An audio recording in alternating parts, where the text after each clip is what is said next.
I'm Father Mark Lewis, the rector of the Pontifical Gregorian University, and I begin this event by giving you a welcome. So, distinguished speakers and guests, dear colleagues and students, friends all, it is my honor to welcome you to this conference on the legacy of Pope Benedict XVI, particularly his activity in the area of faith, culture, and politics.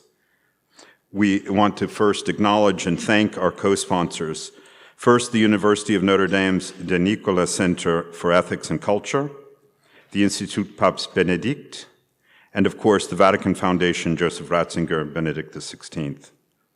Dr. Cabinis, this is a concrete articulation of our cooperation agreements with Notre Dame, which we recently renewed from past years. We always enjoy working with your university. Dr. Scharler, we congratulate your work on the critical edition of Pope Benedict's writings. Last week, we hosted the Vatican Foundation Giovanni Paolo I, who are undertaking a similar work, but the shortness of his papacy renders that work a bit less complicated. But tracking the writings of a prolific theologian that was Joseph Ratzinger is an important task. Finally, Father Lombardi, you are most welcome in your role as president of the Vatican Foundation, Joseph Ratzinger, though we go back so far as friends in the Lord that I don't think it needs to be said that you're always at home here. It is telling that so much of the work that each one of you do relates not only to the papacy of Benedict XVI, but also to his extensive and prolific career as a theologian, even before his elevation to the papacy. As you know, we were honored to have him as an invited professor here, and he collaborated for years after with various theological seminars.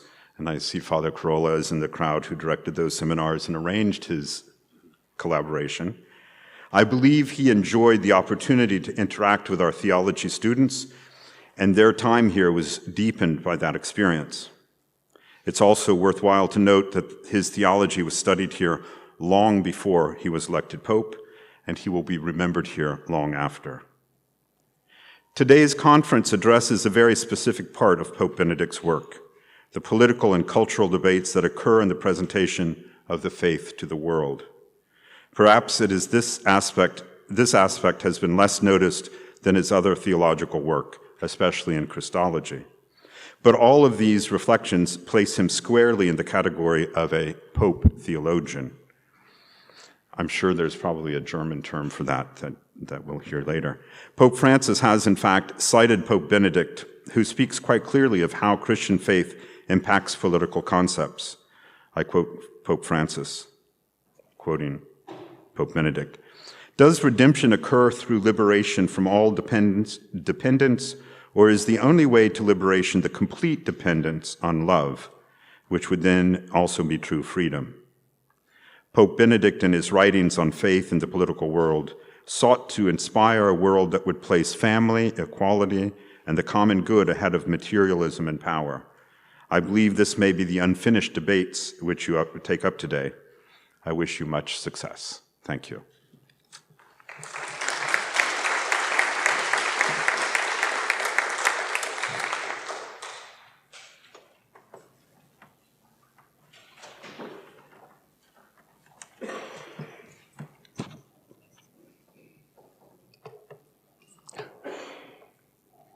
Thanks.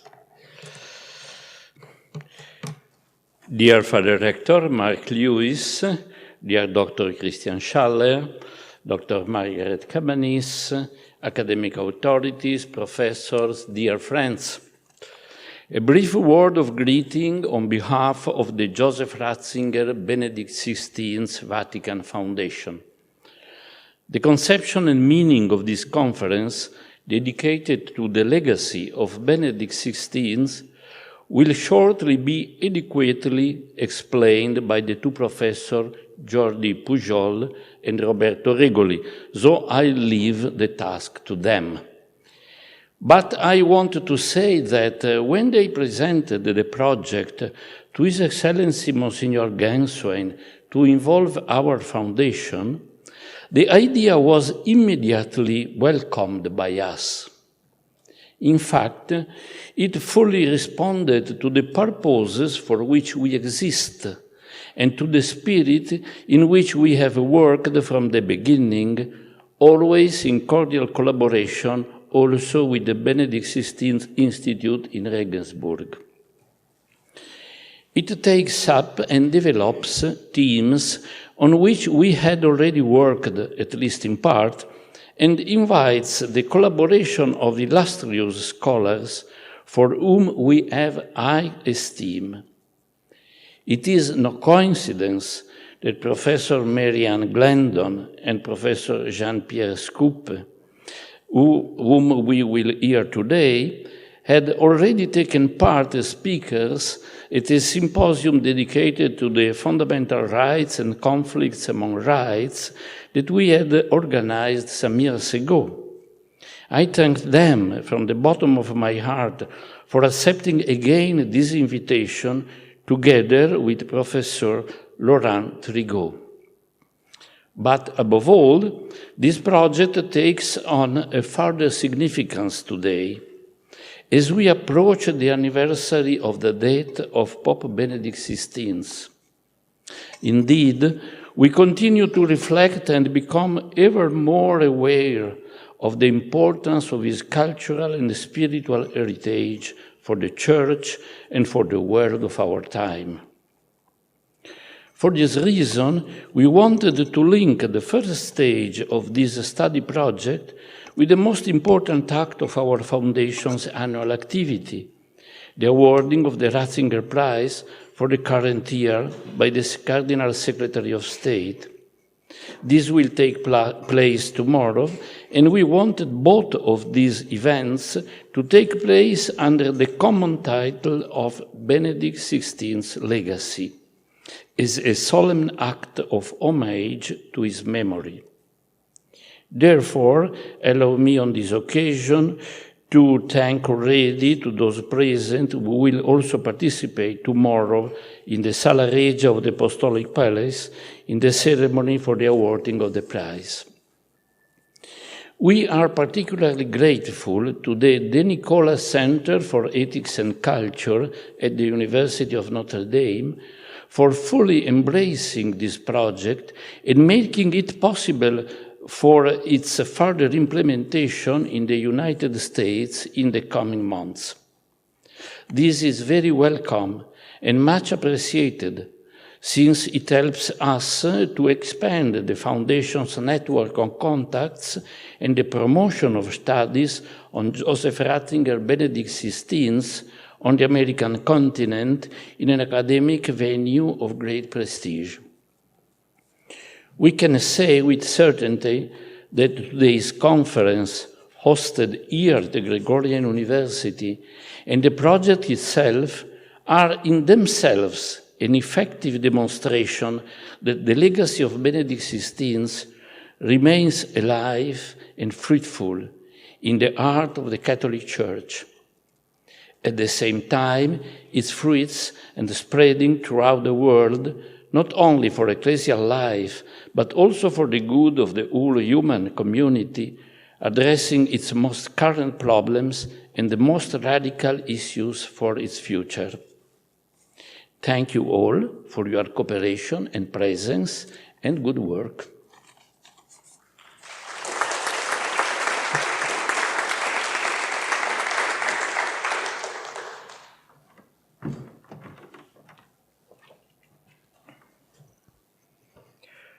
Esteemed Rector Lewis, esteemed Father Lombardi, esteemed ladies and gentlemen, dear colleagues, dear students and friends. The lack of peace in the world, or as Joseph Ratzinger once put it, the dissolution of peace among peoples, is due to the fact that the fundamental consensus about what is right and wrong has broken down. But in view of the current global situation, we must also make it clear that it is the law that holds a society together and gives it peace, both external and internal peace.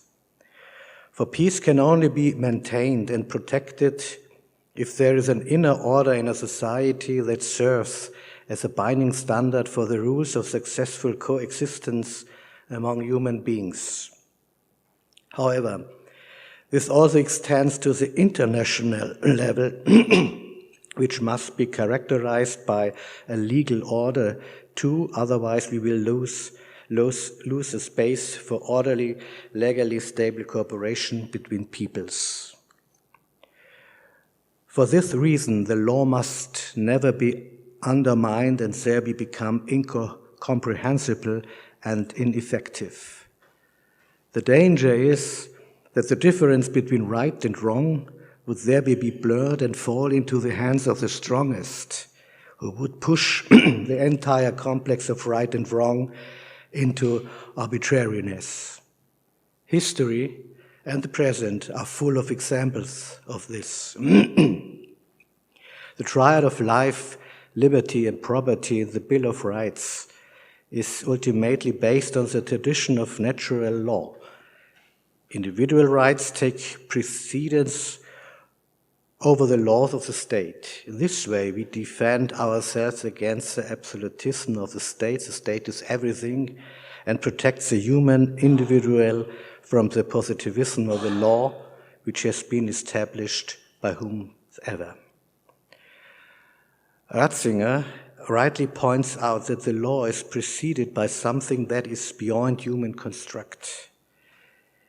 In the conversation with Jürgen Habermas, there is a talk of a pre-state normativity that is superior to the state and law as a natural limitation and positive general framework.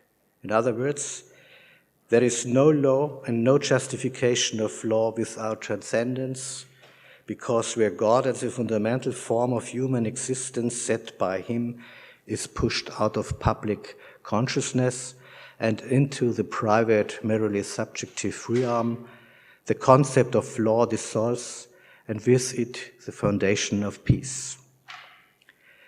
Justice is just as important a prerequisite for the establishment of law as is a kind of common sense about what law is. It must be shared by all. Only then will it not become the privilege of those who claim power for themselves. Here, the topic opens up once again to natural law, which serves the Church in conversation with the secular world as a basis for a common appeal to reason and to the ethical requirements of the law.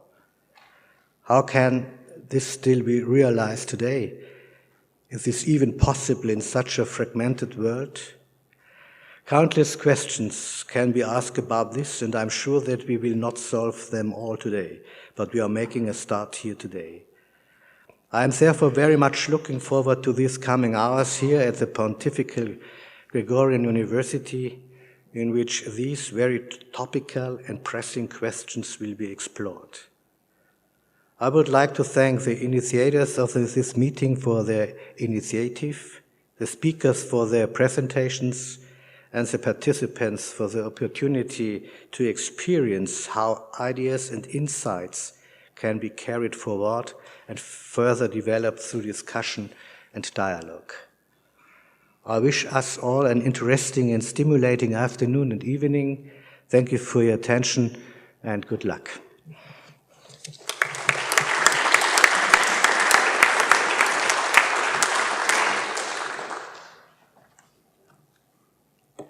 Thank you so much, Father Lewis, for your warm welcome here today. On behalf of the director of the De Nicola Center for Ethics and Culture, Carter Sneed, I'd like to also thank Father Lombardi with the Ratzinger Foundation and Dr. Schaller of the Benedict XVI Institute, as well as Father Jordi Pujol and Father Roberto Regoli for your partnership on this important initiative exploring the legacy of Pope Benedict XVI. I'm grateful for their introduction to today's occasion. I will just offer a brief word as to why the De Nicola Center was particularly interested in helping support this common project. The mission of the De Nicola Center at the University of Notre Dame is to share the richness of the Catholic moral and intellectual tradition through teaching, research, and dialogue at the highest level and across the range of disciplines. In many ways, the aim of the programming offered by the De Nicola Center, whether through our research, conferences, and events, our scholarly publications, or student formation, takes its inspiration from the example of Pope Benedict.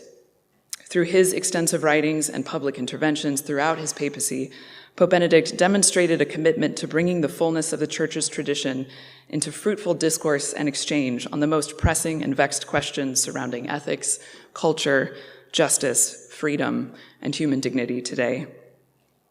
We at the University of Notre Dame are honored to be a part of this conversation, reflecting on the enduring import of Pope Benedict's thought for both the Church and the world. We're particularly grateful to Professor Glendon, Professor Trigeau, and Father Shoup for offering your remarks today to help launch this important initiative, which we look forward to continuing at the University of Notre Dame in 2024. Thank you all again for being here today.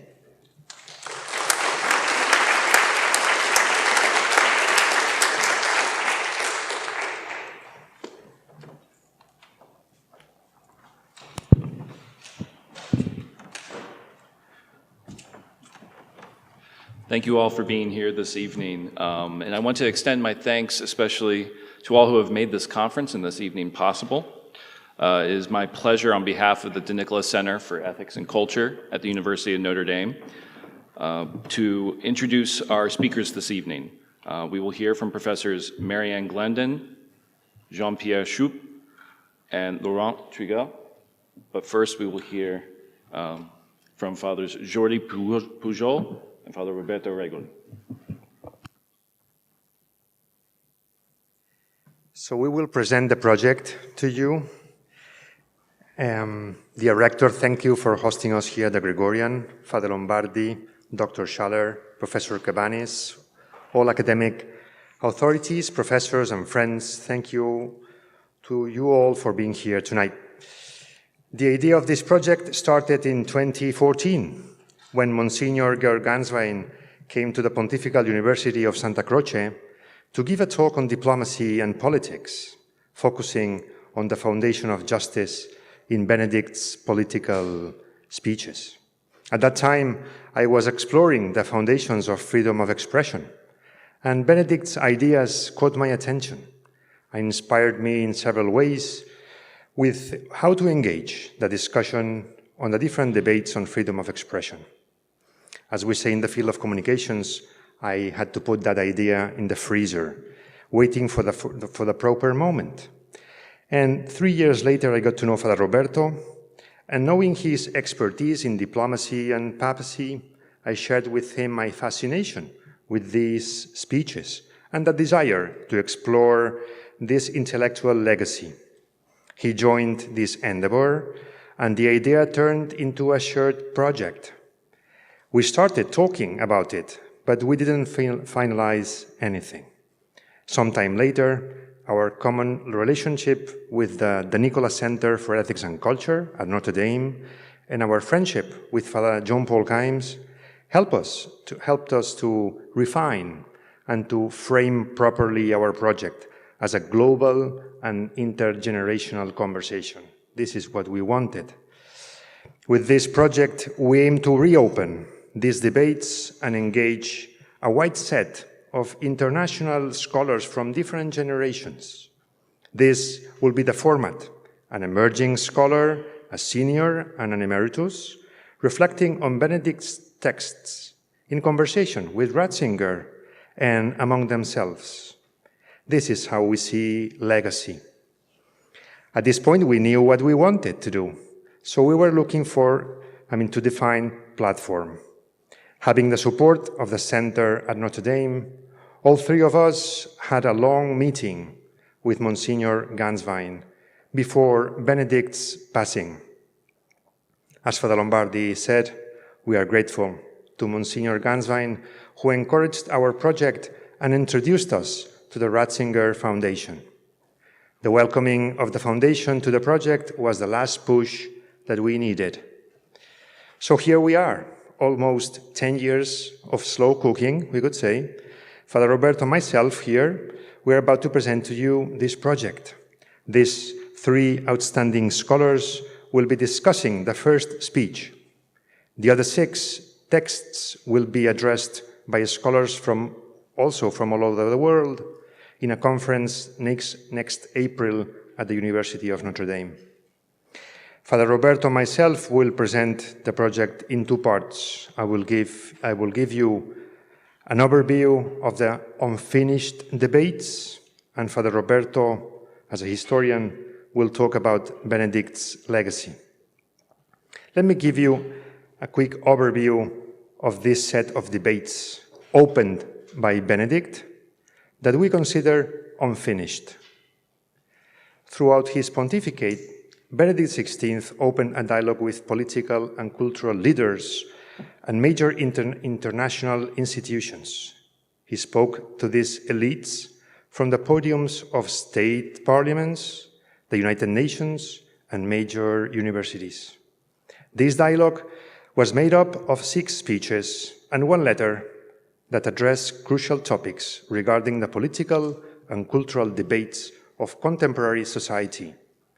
3 of these speeches, New York, London, Berlin, touch upon crucial political aspects: the foundation of human rights, reflection on the liberal democratic tradition, the foundation of justice, and the debate on natural law.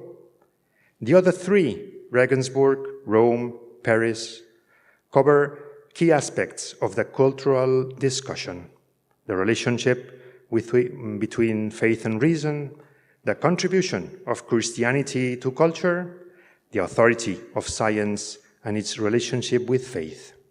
And finally, the pastoral letter to the Catholics in Ireland was a turning point. We consider there was a turning point for the Church's response to the sexual abuse crisis. Despite the different themes, audiences, formats, and times, there is a consistency that organically emerges among all these speeches. These texts have been publicly discussed before in different ways. However, we think that they still need to be adequately examined, as they can offer much light to the intellectual debate. Benedict's resignation from the Petrine office revealed his detachment from the exercise of power. His almost 10 years of retirement in Mater Ecclesiae monastery confirmed that he himself never strived for politics. He saw himself on the side of academia and the cultural debate of ideas. His abundant intellectual production, even during his papacy, supports this thesis and granted him the name of Pope Professor. I consider that in Benedict's intellectual legacy, there's a core idea that underpins all these debates as a diagnosis and as a solution. That is the centrality of natural reason and reality as the true authority to guide cultural, legal, and political debates. Let me unpack very briefly this core idea of this authority of reason and reality. And for this, we need to start deconstructing a bit a prejudice against religion. When Catholics or the Catholic Church as an organization intervene in the public debate, the prejudice is that they decide or act under the filter of a religious authority. This has been the objection to some Catholics taking public office. You will remember some examples, no? That phrase, "the dogma lives loudly within you," was the prejudice that Senator Feinstein repeated in the 2017 confirmation hearings against Judge Amy Coney Barrett. "I think in your case, Professor," she was saying, "when you read your speeches, the conclusion one draws is that the dogma lives loudly within you, and that's of concern." Senator Feinstein's prejudice betrayed her. To have personal moral principles is different from adhering Catholic dogma. The Christian proposal does not imply the imposition of a sectarian morality, but the reminder of rational principles that underpin the dignity of each person and human coexistence in the form of peace, dignity, justice, etc. Christians are civically engaged, not as activists in a factional cause, but with an agenda that includes everyone promoting this healthy pluralism in concrete solutions. Christians in public life are builders of dialogue and meeting points to promote the common good, anchored in a robust and open identity. There's an unjustified fear. It's a prejudice that religious authority may contend with civil authorities for the ability to produce legal norms or take decisions holding public office. And to talk about religion in the public sphere does not amount, as is mistakenly assumed, to introducing a deistic principle into democratic dialogue. It does not imply either drawing on religious precepts as a source for the regulation of social, political, and legal problems. Christianity is a universal religion, open to everyone and to all cultures, a religion that trusts reason and sees no opposition between faith and reason, but this symphonic relationship that Benedict was suggesting. In this line, Ratzinger calls to a revival of reason. Catholics are not called to barricade behind Catholic authority, but to ask themselves questions and discern what to do here and now, following their well-formed conscience. The reasons offered to Catholics in their formation are universal and accessible to all, because they come from nature and are reasonable. They are strictly bound to reality. The open reason proposed by Ratzinger is the one willing to admit that reality contains in itself more than what can reason itself fathom. And in this sense, Benedict XVI suggests the image of the bunker and the wide-open window that lets in fresh air as a correction to modern rationalism or to religious fanaticism, which allows for the restoration of a proper relationship between reason and reality. The more men and women fairly penetrate the knowledge of reality, both physical and social, the more they glimpse the features of that open and organic reason, that telos, which is behind many things, and which the pontiff closed his speech in Berlin. Benedict is in the side of reason, of an open reason. We will see this openness across all the speeches. To conclude, in a moment of decay of meaningful conversations in the public sphere, we see the need of reopening these crucial discussions. While his passing away has ended Ratzinger's activity, the same cannot be said of his magisterium. The depth of the central topics for our society presented by Ratzinger in these texts and the invitation he makes in them to open a public debate justify the organization of several conferences and a published collection of the texts accompanied by contributions from important intellectuals from all over the world. The Nicholas Center for Ethics and Culture, the Ratzinger Foundation, the Benedict XVI Institute are willing to generate a public intellectual conversation on the great themes of contemporary society related to faith, culture, and politics between Benedict XVI and other scholars of his generation and those that follow. In this sense, Benedict's thought contained in these 7 texts can be understood as a patrimony handed on to a new, younger generation of intellectuals. Thank you very much.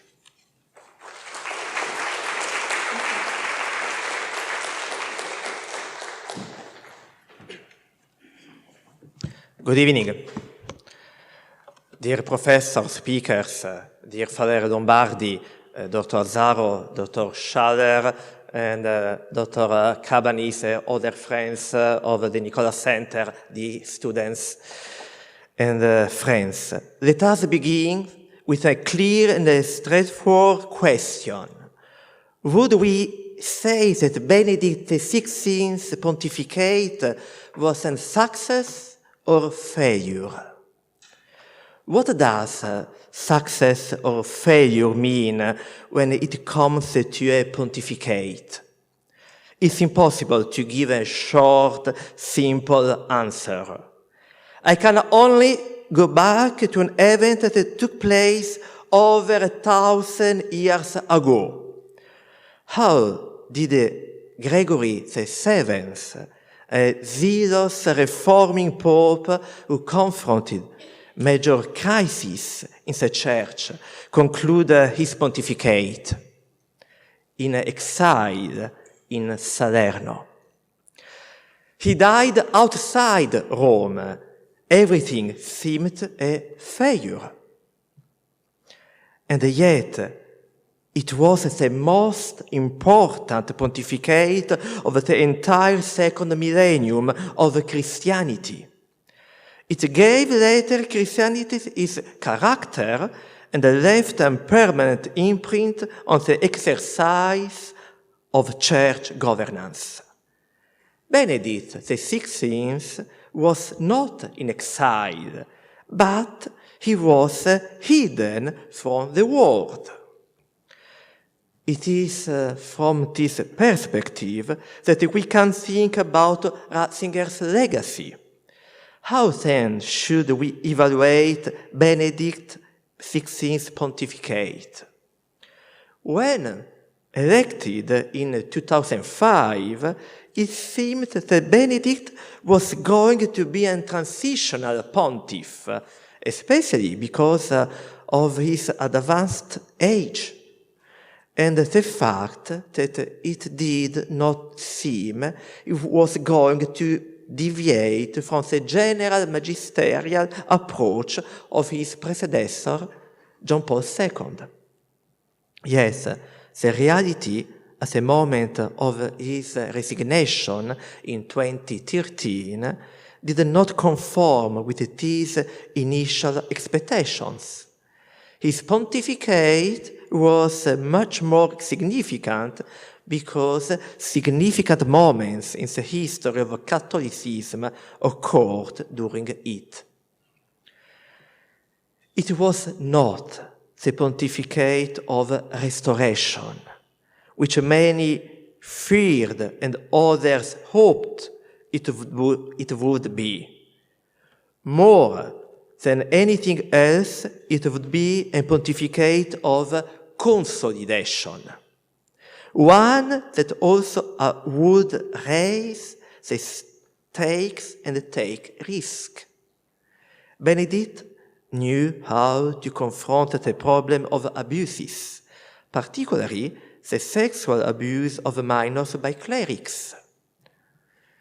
It is only possible to comprehend the pontificate of Ratzinger within the view of an ecclesial reform and especially papal reform. It was no coincidence that the Pope coordinated a simultaneous systematic reform on the liturgical and theological fronts throughout ecumenical initiatives, as well as on the canonical front. How are we to evaluate the pontificate of Ratzinger? We have a strong clue from a response Benedict gave to Peter Sewald when asked, "Are you the end of the old or the beginning of the new?" The Pope responded, "Both." And both the question and answer are short and concise. His pontificate eschews all rigid categories. One of the characteristic elements of Benedict XVI's pontificate was that of an intellectual opening and meeting with exponents of the other cultural and religious traditions. This attitude allowed for various cultural repositioning, by those with whom established a dialogue. This dialogue responded to a frequent preoccupation that a civilization cannot survive without a great religion to sustain and animate it. But the Pope's motivation for dialogue is much more profound because it is primarily a pastoral concern. Ratzinger is unique in framing politics within a theological rather than merely philosophical vision. He does so within the specific context of a wider international debate regarding the public role of religion which broke out after September 11.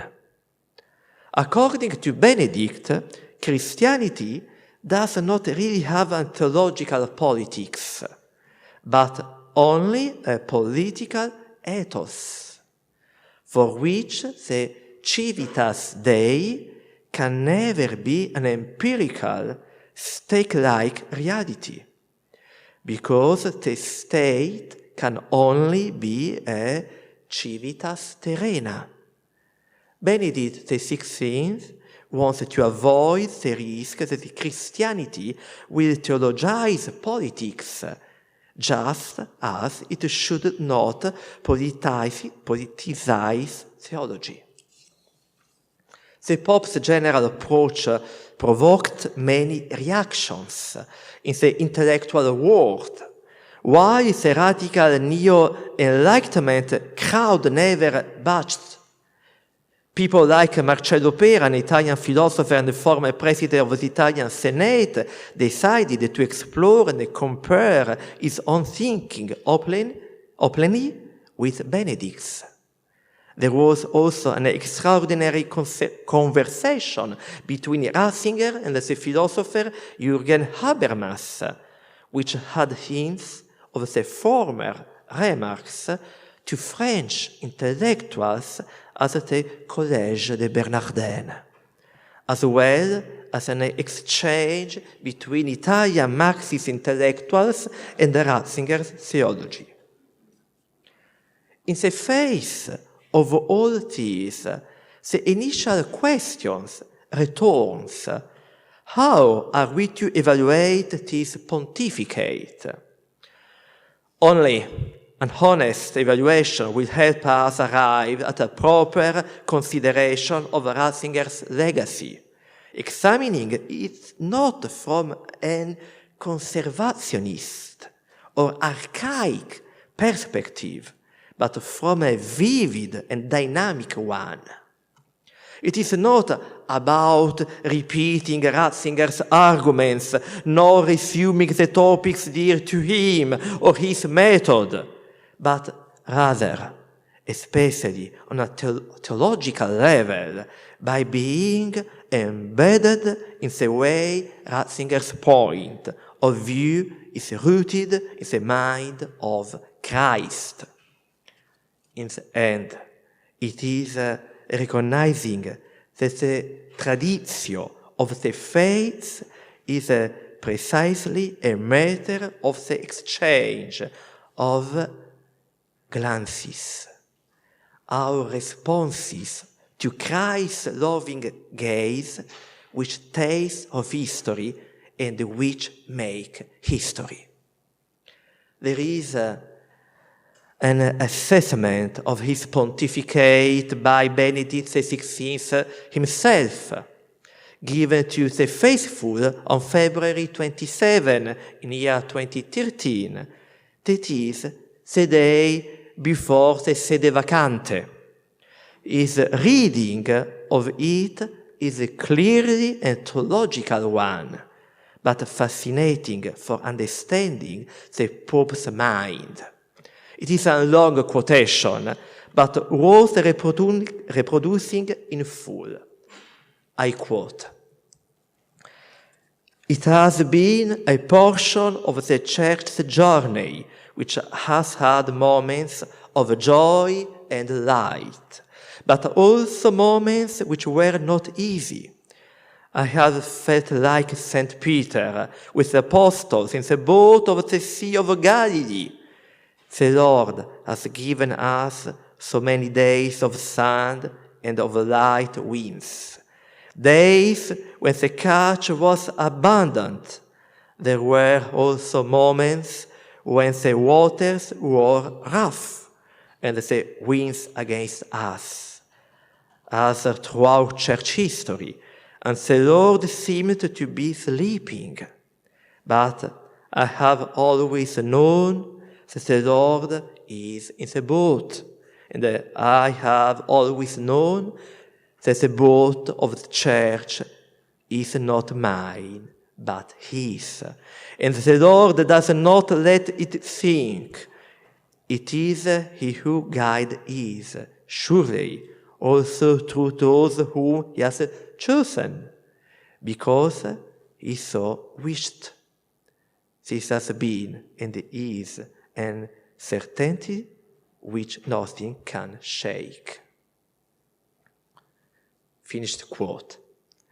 Benedict XVI's legacy is thus simple and full of faith.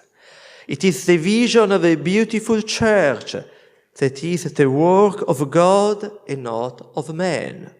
His heritage is this radical faith in God. It is an aspect of not little importance in a tired and self-destructive era, which exalts man, but in the end it continuously humiliates him. Benedict XVI chose both faith in God and in man. He chose the harmony between faith and reason. This is his heritage. Thank you.